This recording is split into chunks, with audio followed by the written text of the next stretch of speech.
After his father's funeral, a small, worn key fell out of his wallet. It would unlock a secret that was never meant to be found. Ryan always thought his dad was just bad with money. He drove an old truck. They never took vacations. And his favorite phrase was always next year. Ryan's friends would ask, "Your dad works so hard. Why doesn't he ever enjoy life?" His father would just smile and say, "Some things are being built quietly." Ryan never understood what that meant. When his father passed away, suddenly from a stroke, the house felt smaller, quieter, like the walls themselves were tired of holding up secrets. While sorting through his dad's belongings, Ryan found that old, scratched key tucked inside a brown envelope. Scrawled on the paper were just 5 words. Unit 314 in case of emergency. Ryan frowned.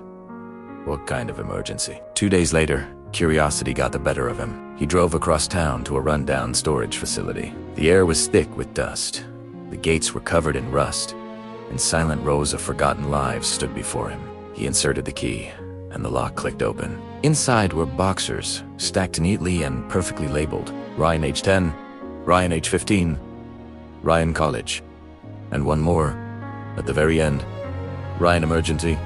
His chest tightened. He opened the emergency box first. Inside were saved hospital receipts, insurance documents, and a thick stack of emergency cash, neatly bundled. On top lay a handwritten note. "If you're seeing this, it means I failed to protect you in time."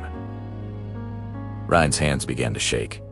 He moved to the other boxers, tearing them open. Inside each were smaller envelopes, labeled with a year. Inside each envelope was cash, $500, $1,000, $2,000, all dated on his birthdays. At the very bottom of the final box was one more sealed envelope. He opened it slowly. Inside was a paid-off student loan statement in his name.